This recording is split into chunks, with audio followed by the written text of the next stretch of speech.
Well, it's a very great pleasure for me to be here this evening at the Temenos Academy and to have the opportunity of exploring with you a matter which I'm sure we all think about a great deal, the way in which our society at present understands the arts. What I want to put before you is three views of art which have been important in the present century. All three remain, at least in part, current today. And I want to suggest that it is their coming together, or rather, as we shall see, their confusion, which makes up our contemporary view of art. We can distinguish these three different understandings, if we can distinguish these three different understandings of art, and see how they've come to be confused, and what the effect of this has been, then I think that some of the obscurities which in the present century have collected round questions to do with art will start to be dispelled. Let us begin by setting aside for the moment most of the ideas about art which are currently held in our society, and recalling the view which was maintained by many, perhaps even all, of the great cultures of the past. It's a view which will of course be familiar to most of you, what is often called the traditional view of art. But I'm going to spend a little time on it at the outset of this talk because it's important to understand it thoroughly and in some detail, in order to make a true assessment of the other views which I want to put forward later, and of just where they stand in relation to this first view. In the present century, perhaps the most eloquent spokesman for this view, the traditional view, has been Ananda Coomaraswamy. He maintains that there is, among traditional societies, a unanimity, a single view about the meaning and purpose of art. A view which, although it now seems unfamiliar and even surprising to many people, has been that of the great majority of mankind for by far the greater part of time. This is the view of art which was held in both medieval Europe and in the ancient world, which was held by Dante, by Plato and Plotinus, and also by a 20th century poet such as Yeats, which is found in the old Chinese, Hindu and Buddhist sources, and which continues to be held by traditional peoples in the world today. It can therefore lay claim to being a norm, a universal and perennial philosophy of art, which has been progressively forgotten in the West as the modern world has come into being. The first thing we need to be clear about, Coomaraswamy tells us, is how different the traditional understanding of art is from the humanistic views we have become used to. Before turning to what this art is, we must know what it is not. To begin with, it's not concerned with self-expression. It is not about personality or individual style. Our conception of art as essentially the expression of a personality, writes Coomaraswamy, our whole view of genius, our impertinent curiosities about the artist's private life, all these things are the products of a perverted individualism and prevent our understanding of the nature of medieval and oriental art.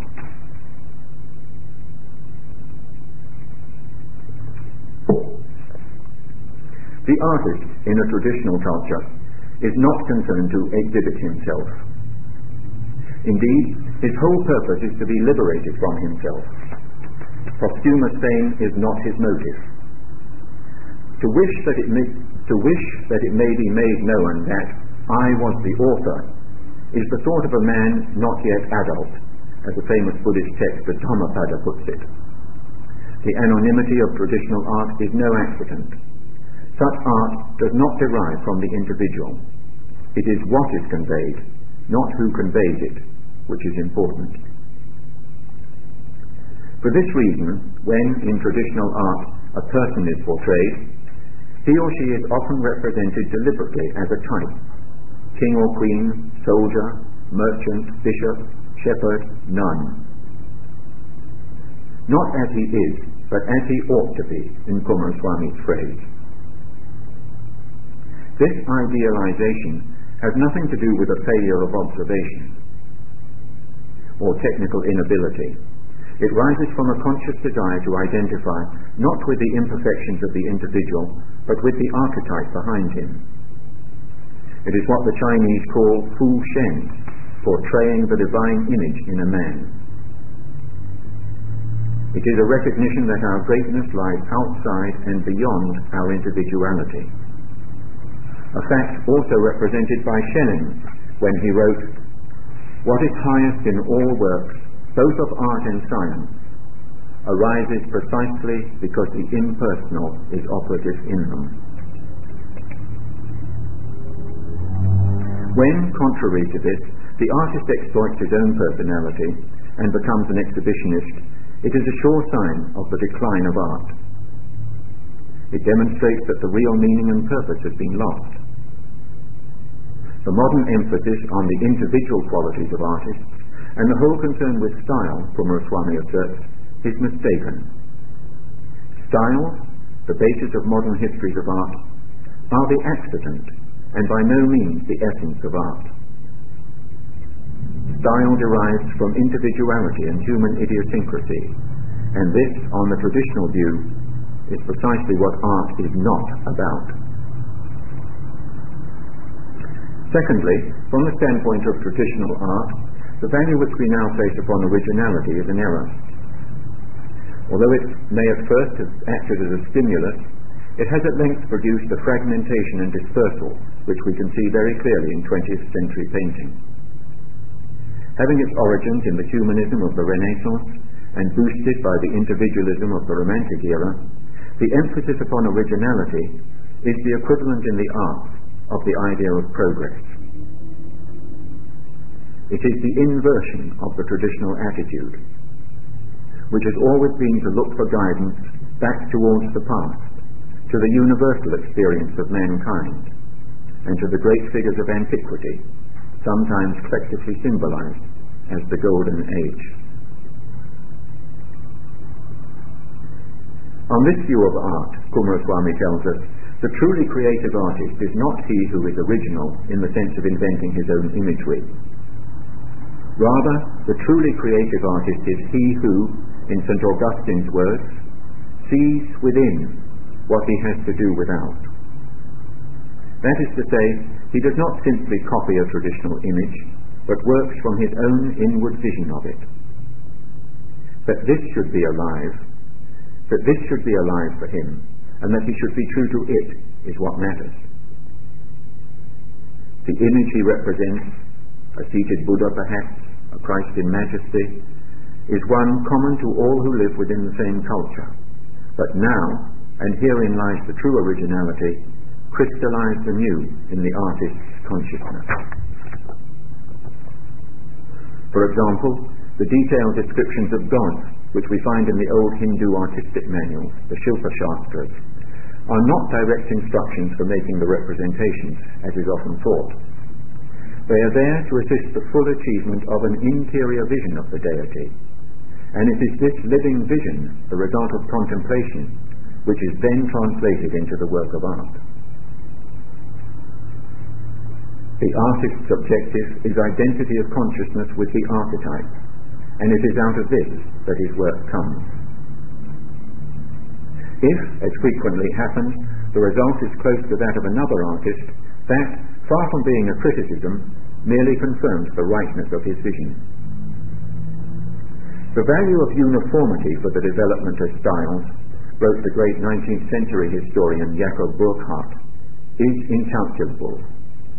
It challenges art to remain eternally youthful and fresh within the circle of ancient themes, yet at the same time monumental and adequate to the sanctuary.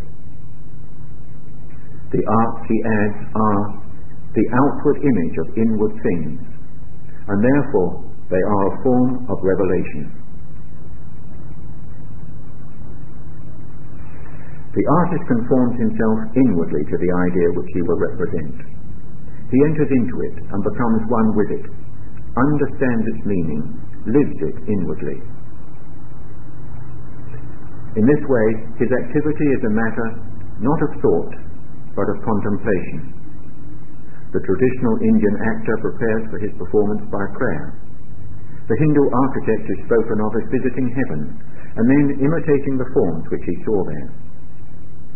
Nor is there anything strange about this. It is from the supra-individual life of the artist himself, as opposed to his personality or individual self, that the vitality of the work is derived.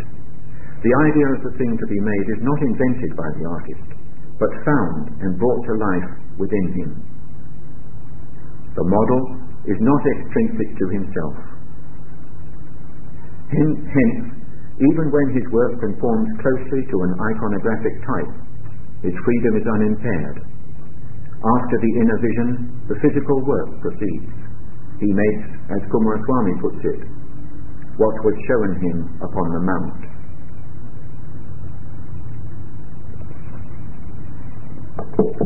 It follows for this theory of art that what is called genius is not, as many have come to suppose, the exploitation of an exceptionally developed individuality. It is, on the contrary, the appearance and action of the non-individual, that immanent spirit which the Greeks called the daimon in the artist. Inspiration is not the uprush of an instinctive and subconscious will. It is precisely the leaving of the will and the elevation of the artist's being to the supra-individual level. To raise our level of reference from the empirical to the ideal, from observation to vision, as Kumaraswamy puts it. I am one, declared Dante, who, when love inspires me, takes note, and goes setting it forth in such wise as he dictates within me. And a modern painter, Mondrian, has written, the universal, although its gem is already in us, towers far above us, and just as far above us is that art which directly expresses the universal. Through our intuition, the universal in us can become so active that it pushes aside our individuality. Then art can reveal itself. This is the secret of genius. Although this is an intensely personal process, it is also a communal one. The image which an artist in a traditional society brings to life within himself is not a private one, but a communal and collective one. Others can relate to it in the same way as he did. Thus, one way of defining genius is as that quality which identifies more deeply than usual with and penetrates further into the collective images of a culture, and so renews and extends their meaning. This is where the modern artist suffers his most crippling disadvantage. He too, like Mondrian or like Rothko and many others, may follow the same process of turning inwards. But unless he is able to draw on the vital collective imagery of a culture, his visions, however inspired, will remain private. Perhaps, if he is fortunate, the meaning of his imagery will become known to a few connoisseurs, even in time to a small educated public. But it can never speak to a whole people, to an entire civilization, with the splendor and authority of a traditional image. This is not to suggest that the art of the modern period has no achievements to show. The 20th century, like those before it, has its artists of merit. However, the question we must ask is whether the works they have left us were produced because of or in spite of the movements within which they worked, whether their output was enhanced or diminished by the theoretical framework and practices of the modern movement.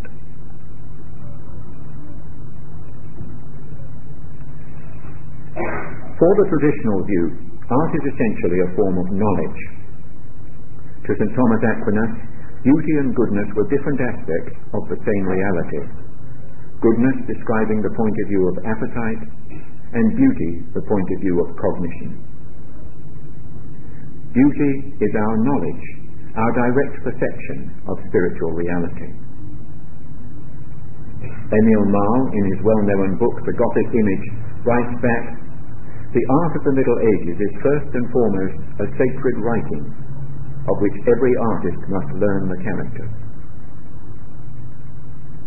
Here again, the traditional view is at odds with the 20th century.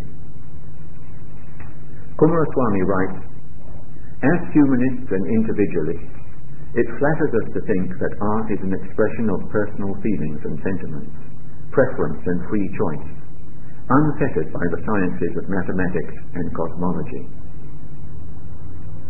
The truth, however, is different.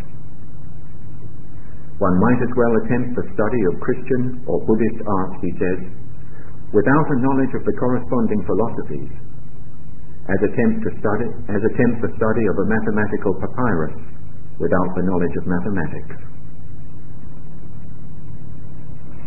In the traditional view, the question, what does it mean in relation to a work of art, is not only legitimate, it is of first importance. That we have been led to believe that such questions are irrelevant is an outcome of modern reductionism. For many of the critics who established the theoretical framework of modern art, the idea that art points towards transcendent realities was not acceptable, or, as they often expressed it, it was meaningless, at least to them. So the question, what does it mean, was simply banned.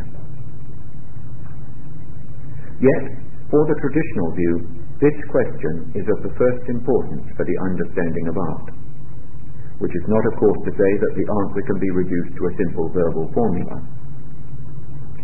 Art, for this view, is a form of knowledge, and the antithesis between it and science is a false one. If science is the reference of all particulars to unifying principles, then art too is science, for it seeks just this. The real difference is that art seeks the unifying knowledge inwardly and spiritually, while science, as we at present understand it, seeks it externally and physically. On this view, then, art is intimately related to metaphysical knowledge and to man's spiritual aspirations. It seeks to discover the underlying reality or archetype behind phenomena. All poetry is the image of the eternal in time, Schopenhauer wrote in his notebooks. And 500 years earlier, the same vision was expressed in Persia by the Sufi poet Shabistari in these words: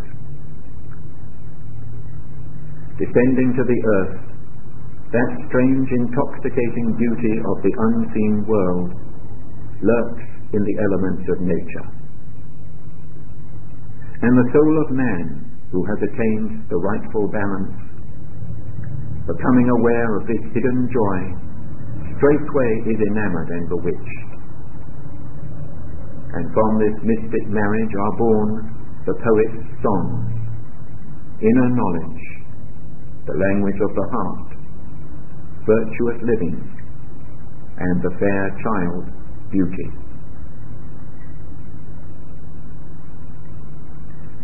Blake was voicing this same idea when he declared that he who does not see more vividly and clearly than this perishing mortal eye can see, does not see creatively at all.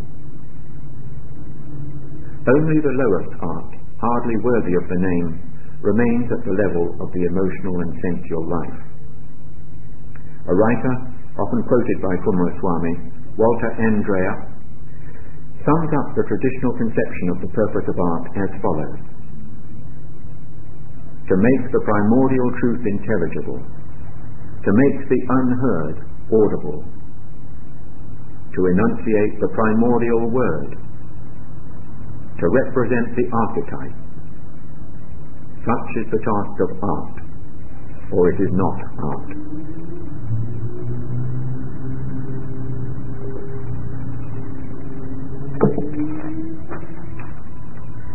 In seeking to convey this content, art has one essential means, and it is symbolism.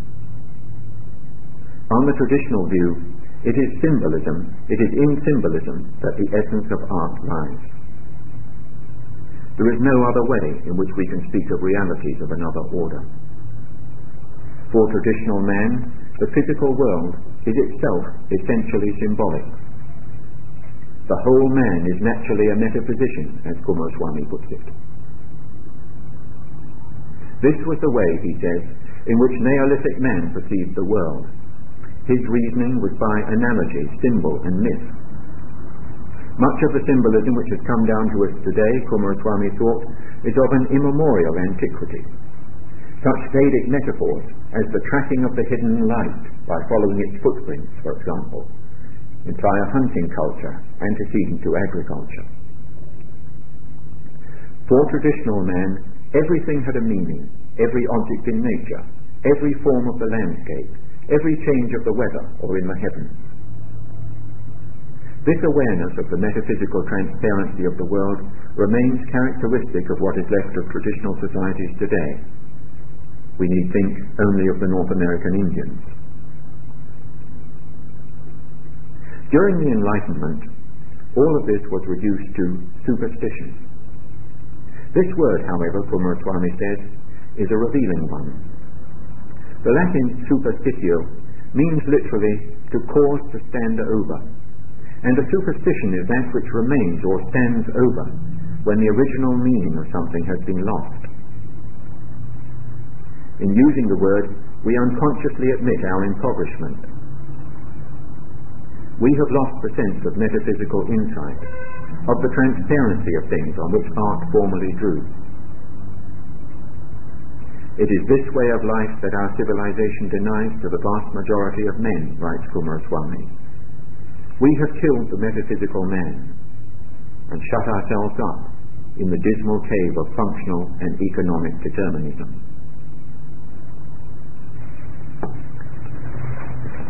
For traditional man, a truly made object always had a spiritual meaning. Every craft had its own symbolism, and consequently could and did become a vehicle for contemplation. His weapons, clothing, vehicles and house, writes Coomaraswamy, were all of them imitations of divine prototypes, and were to him even more what they meant than what they were in themselves. There was a symbolism of weaving, of the sword, of archery and other martial arts. Even a humble pot could symbolize that principle which gives form to inchoate matter. For water, which a pot contains and therefore shapes, symbolizes the formless state of nature prior to creation. And thus a pot can act as the bearer of a profound metaphysical meaning. This then in outline is the first of our three views, the traditional view of art. Art is a means which opens for us realms of experience and understanding not otherwise available, realities which lie behind the appearances of human life and the physical world, the substance of which we cannot otherwise grasp. It opens to us a fuller consciousness. It is thus supremely valuable. What falls below this level is not worthy of the name of art. In Shelley's words, poetry redeems from decay the visitations of the divinity in man. Its secret alchemy turns to potable gold the poisonous waters which flow from death through life.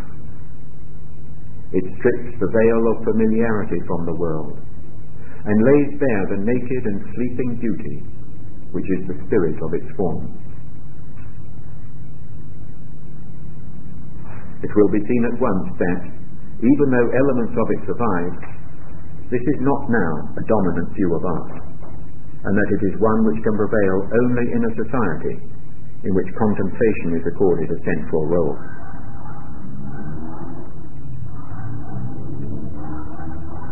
Let us pass on now to the second view of art I want to put before you. This results in an altogether broader interpretation. It is a comparatively simple view and can be explained quite briefly. Tolstoy is perhaps its best spokesman. He describes it as follows: to evoke in oneself a feeling one has once experienced, and, having evoked it in oneself, then by means of movements, lines, colours, sounds or forms expressed in words, so to transmit that feeling that others experience the same feeling. This is the activity of art. In short, art is that which communicates emotion. While it may also convey ideas or simply information, all that is incidental. What makes it art is the fact that it recreates in the spectator, or reader, or listener, a certain emotional experience undergone by the artist.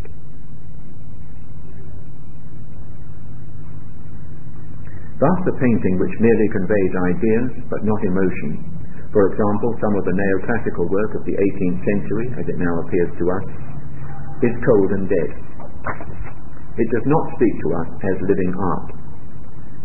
Or again, if we are engaged in writing, the moment we wish to convey an emotion to the reader, to move him, to make him feel with us, we have recourse to the devices of art, to simile, metaphor, contrasts, patterns of rhythm, and the rest. Nor does it matter what emotions are conveyed. They may be pleasing or painful, elevating or depressing. Whether a painting is by Fra Angelico or Francis Bacon, as long as it communicates emotion from one human being to another, it is art. Art is the dominance of subjectivity over objectivity on this view, and an ugly subject may give rise to a precious work of art. Much more than the traditional view, this second way of understanding art immediately strikes a chord in our society, for it is the one which in fact prevails today. Since the 19th century, this is the way in which most people, though they may not articulate it, have come to understand art. Most of the public controversies which arise with regard to contemporary art have their origin in the fact that the public persists in using this understanding of art, while the experts have moved on to what they hope is a more up-to-date one. Moreover, it is an entirely valid definition. Even traditional art, as we have described it, must and does conform to it. The symbolism traditional art employs, the inward vision and knowledge it conveys, these must always come to us in a form that moves us, or it fails as art. And we may note in passing that it is here that the distinction, so hard to define and in fact denied by Kumaraswamy, between art and craft may lie. Many finely made objects give expression in their form or decoration to traditional symbolism, and in this way they transmit knowledge, even esoteric knowledge, just as does traditional art. Yet we do not recognize them as works of art unless they also have the property of moving us. Art, then, on this second view, is the language of emotion, the means by which it is transmitted across time and space. By it, we are joined to the artist, to the fellow spectator, to distant peoples, to the past, and through it we understand their feelings. In this way, it can change us and promote human sympathy and understanding. As human industries serve the physical needs of man, Tolstoy thought, art serves his moral needs. It binds men together. It civilizes them. Without it we would be savage, separated from and hostile to one another. It is thus an indispensable means of human unity, and not so much the blossom of civilization as its germ.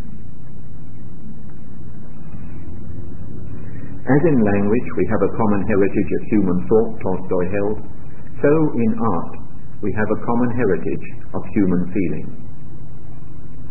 And just as speech may further the progress of man by the evolution of truer and more necessary knowledge, so art may further it by the evolution of kinder and more needful feelings. But we should be careful. This is not always the case, Tolstoy believed. Art may be good or bad morally, as it furthers or hinders the moral development of man. Consequently, we must distinguish carefully between that art which is morally and socially helpful and that which is indifferent or harmful.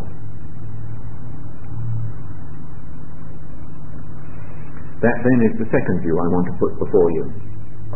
And there are, of course, other theories as to the nature of art, but they do not, I think, have the universal applicability of the first, or the wide acceptance of the second of the two views I have outlined.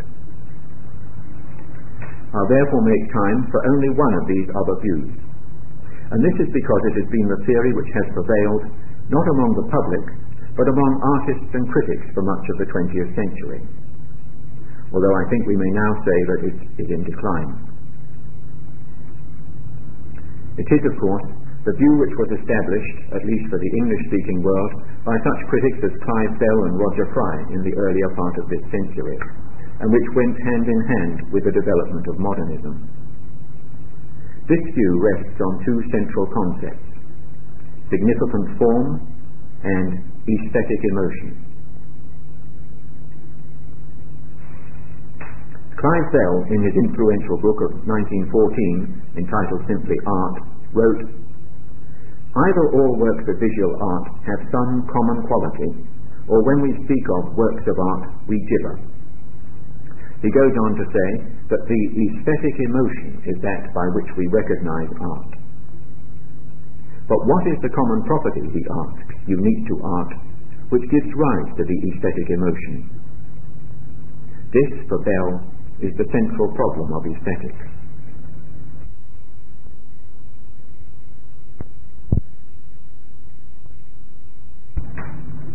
The answer he gives is that it is significant form.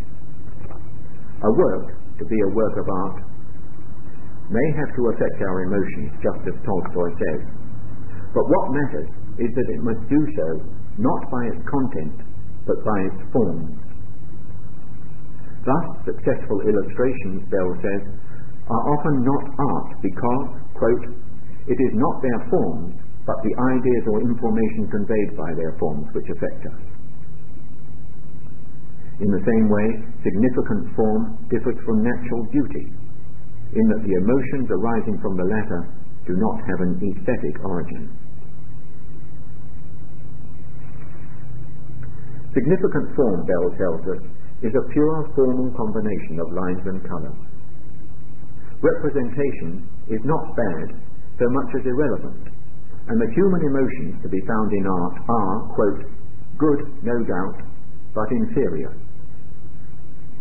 The weak artist or spectator takes refuge in human emotions. But since these are to be had in actual living, such art adds nothing to our lives. It is an impure art, dependent on associated ideas and feelings, and consequently as ephemeral as they are.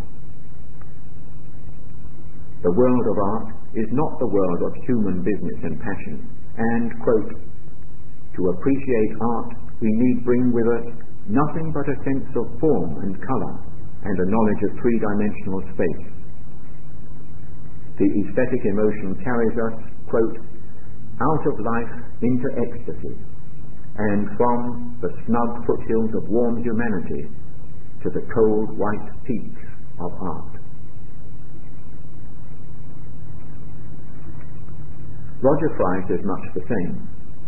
Romantic overtones are the usual bait by which men are induced to accept a work of art. The art of form is like pure science, the art of association like applied science.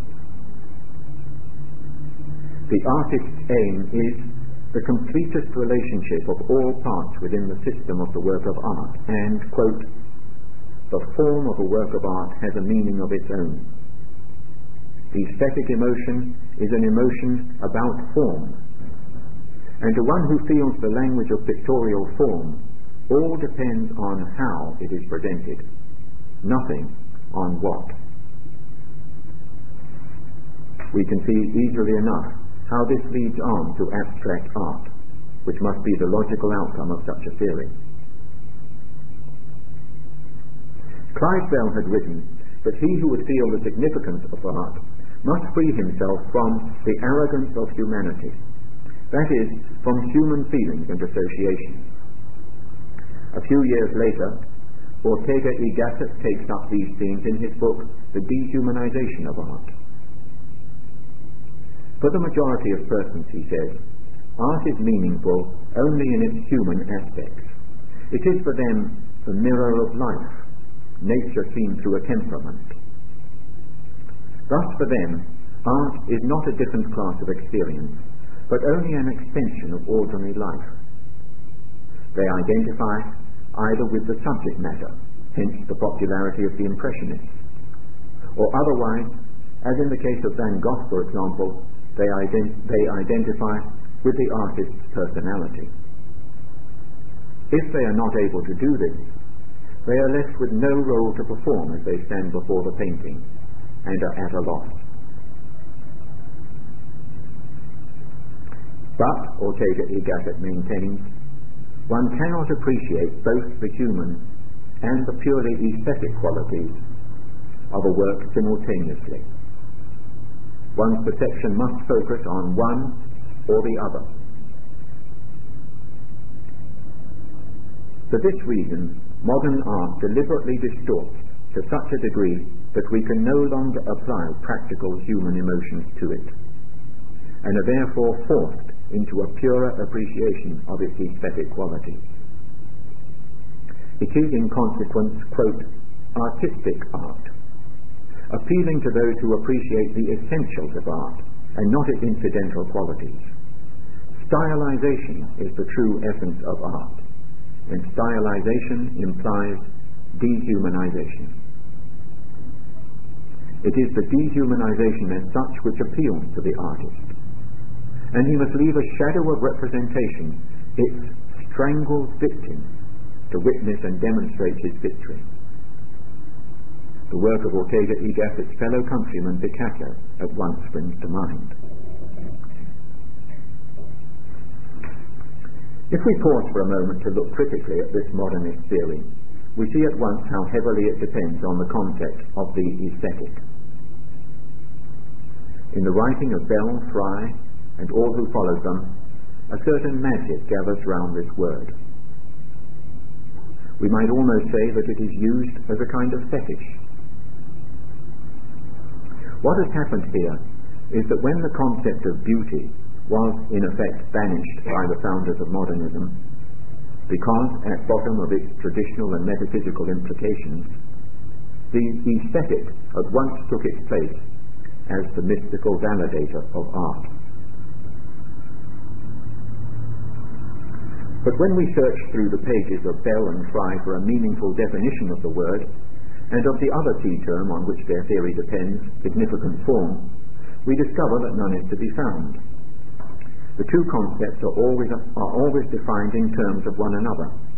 Significant form in visual art is defined as a combination of lines and colours that moves me aesthetically, and the aesthetic emotion is defined as that emotion which arises from significant form.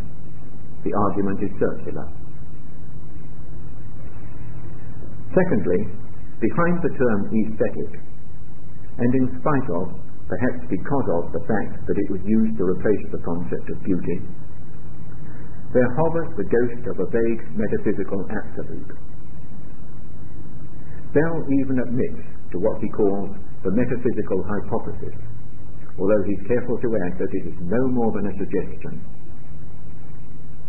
It is possible, though not certain, that significant form differs from natural beauty, he suggests, in that it conveys an emotion felt by its creator, the artist.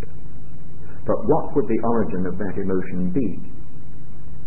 Does the artist see natural objects as we see art, that is, as significant form, as ends in themselves, and not as means, and in so doing catch a glimpse of ultimate reality, of the God in everything? Form, freed of all human associations, moves us profoundly because, quote, when we consider anything as an end in itself, we become aware of that in it which is of greater moment than any qualities it may have acquired from keeping company with human beings. But it will be noticed that a certain sleight of hand is going on here. Previously we were told, quote, that to appreciate art we need bring with us nothing but a sense of form and colour and a knowledge of three-dimensional space. But now we are told that significant form consists in seeing things in their intrinsic reality as ends in themselves and apart from any relationship. This is a very different matter and clearly introduces metaphysical implications.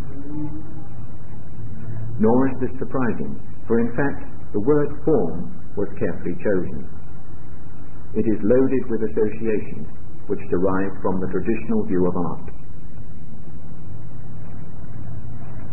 For St. Thomas Aquinas, beauty is splendor formae, splendor of form. But form, in this scholastic sense, means not the physical shape of an object, not its lines and colours, but its spiritual essence, its operative mystery, its central clarity.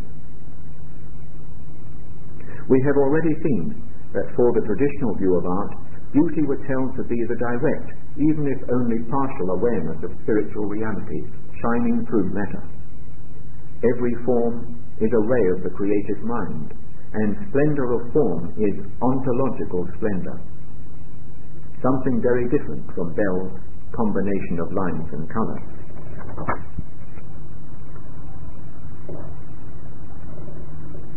Roger Fry is equally at a loss to account for the deep emotion which is aroused in us according to the modernist theory. Roger Fry is equally at a loss to account for the deep emotion which is aroused in us according to the modernist theory by nothing other than significant form. He suggests rather weakly that it arises from the generally admitted though unexplained pleasure we take in order, and beyond this, that it may be as a result of arousing some, quote, very deep, very vague, and immensely generalized reminiscences. Reminiscences of what? He does not tell us. Thus, both Bell and Fry fall back in the end on associated ideas to account for the supposed impact of significant form. Significant form symbolizes natural order, which in turn symbolizes a vague metaphysical absolute. However, if significant form ultimately draws its meaning from some vaguely conceived absolute, we may ask what the modernist theory achieves. In place of the articulate and detailed account of the dependency of art upon the metaphysical absolute, which is given by the traditional theory of art, we are offered a theory which is barely articulated, vague in the extreme, hesitant and unsure of itself. And if, on the other hand, significant form does not ultimately draw its meaning from the metaphysical absolute, then what is left? Only pleasing lines, shapes, colours, purely sensory qualities. It is this which led Coomaraswamy to point out that the Greek word aesthesis simply means sensory perception, sensation. Stripped of its mystical aura, the aesthetic is that which pleases the senses and nothing more. As such, it is not without value, and it certainly has its place in art. But to promote it to first place, to the be-all and end-all of art, involves the considerable feat of intellectual gymnastics.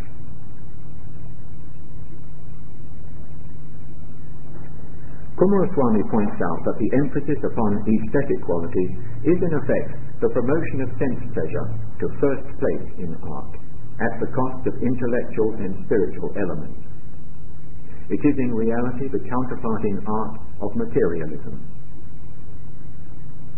Art, he points out, is not a matter simply of sensation, of our likes and dislikes, dignified as aesthetic reactions. It is more serious than this, at once more definite and concrete, and more intellectual and inward than the modernist theory supposes. The effect of the modern movement has been to add confusion to an already confused situation. It was already unclear in the 19th century whether art was to be defined according to traditional canons or in line with the new and essentially romantic idea that it was the communication of emotion from the artist to the spectator. The modern movement obscured this underlying question while doing nothing to resolve it. Like every false doctrine, at least those which have a significant effect, it contained an element of truth. The formal qualities are indeed essential to a work of art. The trouble is, of course, that it was only a part of the truth. These, then, are the three views of art I wanted to put before you. We may, I think, discard the third, since we have seen that it boils down to either a weak and confused version of the traditional view, or otherwise to simple materialism and hedonism. Its role in the 20th century has been to muddy the waters, to confuse the picture. Its effects on art have been, by and large, lamentable, and it is with a sigh of relief that one now sees it heading rapidly for oblivion. Of the two views that remain, the traditional view and the view advanced by Tolstoy that art is the communication of emotion across time and space, we have found that each is valid on its own terms. But, and this is the central point I wish to make to you tonight, we should not, of course, think that these two views define the same thing, or that the word art carries the same meaning in the two cases. Whereas the first is an exacting definition which ultimately relates art to contemplation, the second is the broadest possible definition. It represents the lowest common denominator by means of which art may be validly defined. Many contemporary confusions about art arise because this distinction is not understood. It is not sufficiently realized that Western culture has shifted, more or less unconsciously, from the first, more demanding definition of art to the second and much broader one. The shift in itself is perfectly legitimate, though we may think it indicative of a certain lack of aspiration. What is not legitimate is that we have contrived to retain the prestige, the implication of high purpose and absolute value, which belonged to the more demanding definition of art, and attach it to the second, much broader one, that which defines art by its lowest common denominator. A moment's thought reveals that this is merely semantic legerdemain, and that the word art in the two definitions does not carry the same value. Only if we adopt the traditional view can we say that art is always a good. On that view, it is a good by definition, for its function is to heighten our consciousness and assist the development of our inward being.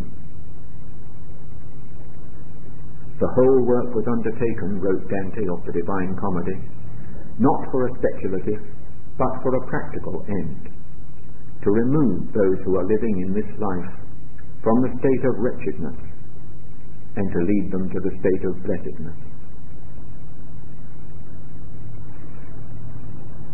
But if, on the other hand, we adopt the second and broader definition of art, a different set of consequences results.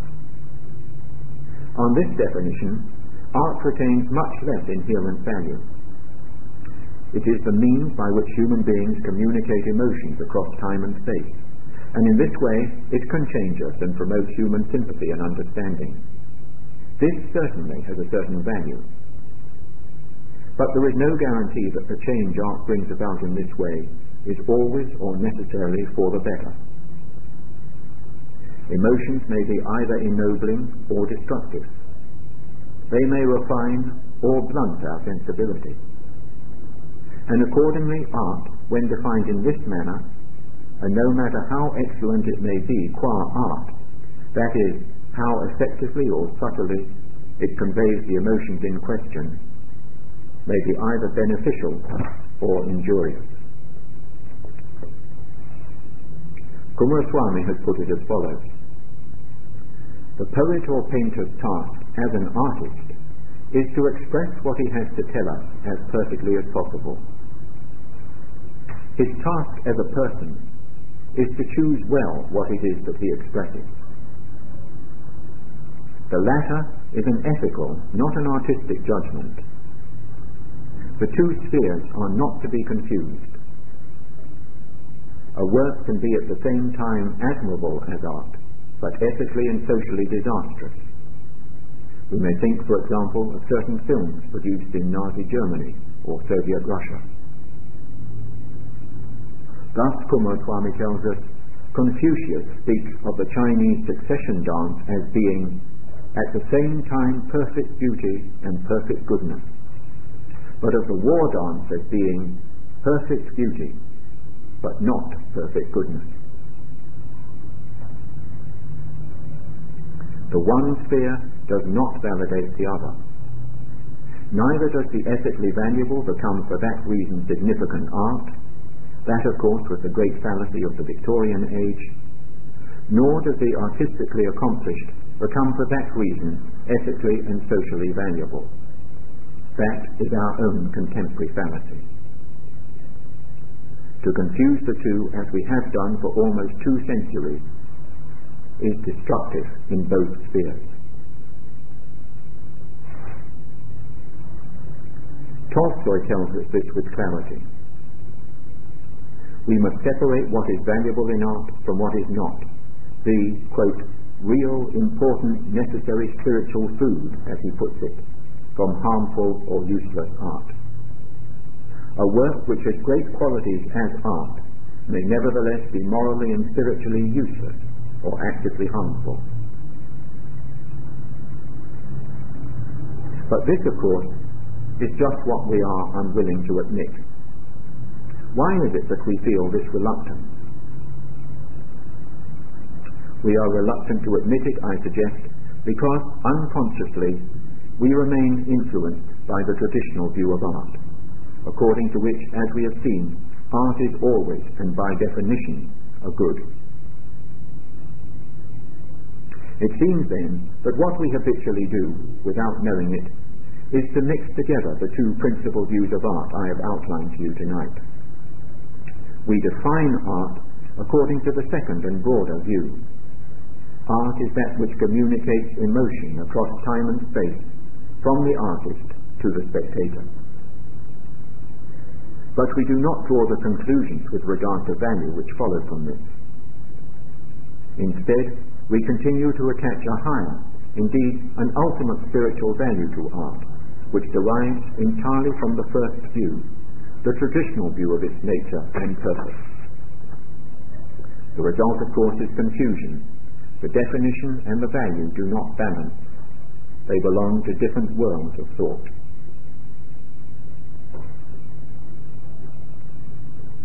It is then, as a residue from the traditional view, that art continues to enjoy its great prestige. But the ideal of art from which this prestige derives is no longer widely accepted or understood.